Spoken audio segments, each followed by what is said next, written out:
በሬተባለ መረጃን በዚህ ሰዓት ልንገራችሁ ተጠይቁኝ የነበረውና በጣም ሲወራኝ መዲናችን አዲስ አበባ አንጋፋዎቹ እግር ኳስ ተጫዋቾች በሀገራችን እጅግ አሳዛኝ የተባለ አደጋ መከሰቱን እየሰማን እንገኛለን። ይህም የተከሰተው አደጋ የባቡር አደጋ ሲሆን በዚህም ታዲያ በቅጽበት ውስጥ ከ14 በላይ የሚሆኑ ዜጎቻችን ህይወታቸው እንዳለፈ ተሰምቷል። ወደ 29 የሚጠጉ ሰዎችም ታዲያ የአካል ጉዳት ደርሶባቸዋል። በደቂቃ ውስጥም ታዲያ 14 ሰዎች ህይወታቸው አልፏል።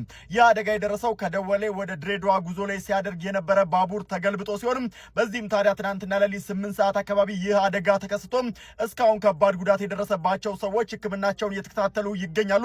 ይህ እጅግ በጣም አሳዛኝ አደጋ ነው። ለሞቱት ነፍስ ይማር። አቶ ጌታቸው ረዳና አምባሳደር ሬድዋን ሁሴንን ጨምሮ የተለያዩ ባለስልጣናት ዛሬ በቡሬ ከተማ ታይተዋል። ቡሬ ከተማ ማለት ከአሰብ ወደ 60 ኪሎ ሜትር ርቀት ላይ አካባቢ ላይ የሚገኝ ከተማ እናም የኢትዮጵያ ባህር በር ጥያቄ ጋር ተያይዞ እነዚህ ግለሰቦች በዛ መገኘታቸው ጥያቄ እያስነሳ ነው። በኢትዮ ኤርትራ ጦርነት ወቅት ላይ በጉሌ ከሚነሱ ከተሞች መካከል ደግሞ ቡሬ ያው እንደምታውቁት አንዱ ዋና ነው። በዚህ ሰዓት በትግራይ የተለያዩ አካባቢዎች ላይ የመሬት መንቀጥቀጥ እንደተከሰተ የተለያዩ መረጃውን እያሳዩ ይገኛሉ። በዚህም ታዲያ በመቀለ፣ በሽረ፣ በአዲግራት፣ በውቅሮና በመሳሰሉት ከተሞች ከበድ ያለና ጠንከር ያለ በርካቶችንም ያስደነገጠ የመሬት መንቀጥቀጥ ተከስቷል።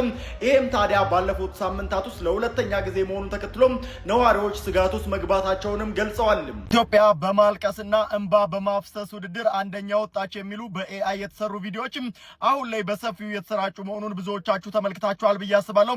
በዚህ ቪዲዮ ላይም ታዲያ ይህ የምትመለከቱት የኢትዮጵያ ባንዲራን የለበሰው ተስፋ የተባለው ግለሰብ ቻይናና አሜሪካን በመብለጥ ከባድ የተባሉ እንባዎችን አፍስሶ እዚህ ጃር ውስጥ ጠብ ካደረገ በኋላ በሚሊ ሊትር ተለክቶ በዚህም ታዲያ ኢትዮጵያ የወርቅ ተሸላሚ ሆናለች ይላል። ይህ የኤአይ ቪዲዮ ታዲያ ብዙዎች እውነት መስሏቸው እንዴት ነው እያሉ ሀሳባቸውንም እየሰጡበት ይገኙ ነበር። ነገር ግን ይህ ፍጹም ውሸት ይሆንና በአርቲፊሻል ኢንተለጀንስ የተሰራ ቪዲዮውን ትንሽ ቀንጨባ አድርጌ አሳያችኋለሁ። ሀሳባቸውን ስጡበት።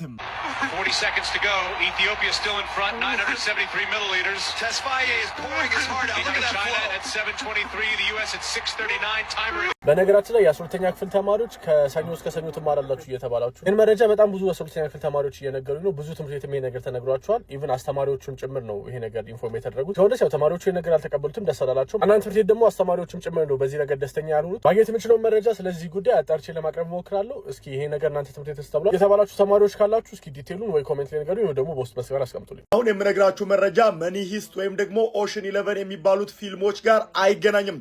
በ7 ደቂቃ ውስጥ ዓለም ላይ የማይገመትና በዘመናት ውስጥ ታይቶ ያልታወቀ ዝርፊያ በፓሪስ በፈረንሳይ ውስጥ ተደርጓል። ሉቨር ሙዚየም አሁን ላይ በ100 ሚሊዮኖች የሚቆጠር ንብረት የተዘረፈ ሲሆን እነዚህ ንብረቶች እስከዛሬ ድረስ ዋጋ ያልወጣላቸው ነገር ግን ዋጋ ቢወጣላቸው በ100 ሚሊዮን ዶላር ያክል የሚያወጡ ናቸው።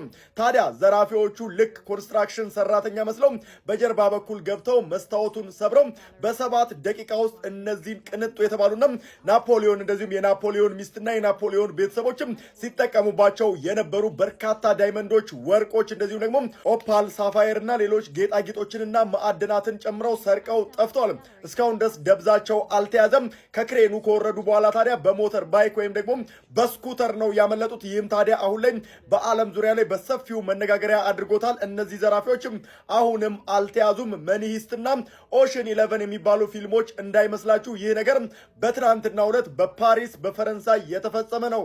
ዓለማችን አዲስ ፓወርፉል ወይም ደግሞ በጣም አቅም ያላት ጠንካራ ሴት አግኝታለች። እሱም ጃፓን አዲስ ጠቅላይ ሚኒስትር መርጣለች። ጠቅላይ ሚኒስትሯም ሴት ነው። ይህም በጃፓን ታሪክ ለመጀመሪያ ጊዜ የሆነ ነገር ነው። እናም ጠቅላይ ሚኒስትሯም የጃፓን ዲፌንስ ወይም ደግሞ የጃፓን መከላከያን ለማጠንከር ቃል ገብታለች። በቀጣይ ሳምንትም ዶናልድ ትራምፕን ሀገራቸው እንደሚያስተናግዱ ወይም ደግሞ እንደሚቀበሉ ይጠበቃል። ይህንም ነገር አስገራሚ ያደረገው ወንዶች ዶሚኔት በሚያደርጉት የጃፓን ፖለቲክስ ውስጥ እሷ መመረጧ። ነገር ግን እሷ ብትመረጥም ጀንደር ኢኳሊቲ የሆነ ጀንደር ዳይቨርሲቲ ወይም ደግሞ የፆታ እኩልነትና የፆታ ዳይቨርሲቲ የሚባለው ነገር ፕሮሞት አታደርግም። ያንን አትሰብም። ኢቨን ሄድላይኑ ፈርስት በእናት ፌሚኒስት ወይም ደግሞ የመጀመሪያ ነገር ግን ፌሚኒስት ያልሆነች የሚል አንዳንዶችም ጭምር ኮንዘርቫቲቭ ቪዋን ወይም ደግሞ ኮንዘርቫቲቭ የሆነ አመለካከቷን አይተው የሴቷ ዶናልድ ትራምፕ እያሉ ይጠሯል። እናም ኢምፔሪያል ፋሚሊ ሜሎሊ ሰክሴሽን ወይም ደግሞ የወንዶችን ይሄ የሚወራረሰውን ተዋረዱን በወንዶች እንደሆነ ትደግፋል። ከዛ በተጨማሪ ደግሞ ሰፓሬት ሰር ወይም ደግሞ የተለያዩ አለለክ በተለያየ ስም መጠራት እሱን ትቃወማል። አክቲቪስቶችም የሚሉት የጠቅላይ ሚኒስትር መመረጧ ትልቅ ነገር ነው፣ የሆነ ነገር ጅማ። ነገር ግን ጀንደር ኢኳሊቲ እና ሴክሹዋል ማይኖሪቲ ራይት ወይም ደግሞ ይሄ ማይኖሪቲ የሚባሉ ትናንሽ የሚባሉ ሴክሹዋሊ ራሳቸውን አይደንቲፋይ የሚያደርጉ የእነሱ መብቶች ይረገጣል። እናም ዳርክ ክላውድ ይሆናል፣ መጥፎ ደመና ወይም ደግሞ መጥፎ አይነት ኢፌክት ይኖረዋል ይላሉ። ይህን የሚናገሩት የLGBTQ+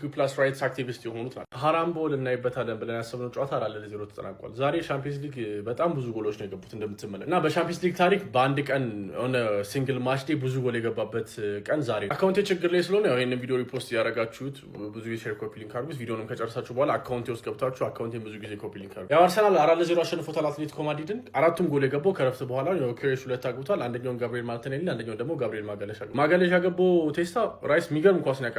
የማርቲኔሊ ደግሞ ዋን ተች ፊኒሹ በቃ ፐርፌክት። ማርቲኔሊ እየተመለሰ ይመስላል ያው ከሰሞኑ ካለው አቋም አንጻር ስተ ሌሎች ጨዋታ ባርሳ 6-1 አሸንፏል። ኒውካስል 3-0 አሸንፏል። ናፖሊ 6-2 ተሸንፏል። ሲቲ 2-0 አሸንፏል። ኢንተር ሚላን 4-0፣ ፒኤስጂ ደግሞ 7-2 አሸንፎታል ባየር ሊቨርኩሰን። ኤርሊንግ ሃላንድ ያው ዛሬም ጎል አግብቷል። ሲቲ 2-0 ሲያሸንፍ ቪላሪያል ወደ ስፔን ሄደው ዛሬ አንዱን ጎል እሱን ያገባው፣ ሌላኛውን ጎል ደግሞ በርናርዶ ሲልቫ ነው። እናም ኤርሊንግ ሃላንድ ዛሬ ጎል ማግባቱን አስመልክቶ ተከታታይ 12 ጨዋታዎች ላይ ጎል በማግባት አዲስ ታሪክ ጽፏል። አርሰናል በዚህኛው የሻምፒየንስ ሊግ ውድድር ዘመን እስካሁን ድረስ ምንም ጎል አልገባበትም። 3 ጨዋታ ተጫውቶ 3ቱንም ጨዋታዎች በክሊን ሺት ነው የጨርሰው። መጀመሪያው 2-0 ከዛ 2-0 አሁን ደግሞ 4-0 አሸንፏል። በደረጃ ሰንጠረዡ ላይ 3ቱንም በማሸነፍ 3ኛ ላይ ነው የሚገኘው። ከሱ በላይ ያሉት ፒኤስጂ እና ኢንተር ሚላን ናቸው። እነሱ ብቻ አርሰናል፣ ፒኤስጂ እና ኢንተር ሚላን ነው እስካሁን ድረስ 3ቱንም ተከታታይ ጨዋታዎች ማሸነፍ ይችላል።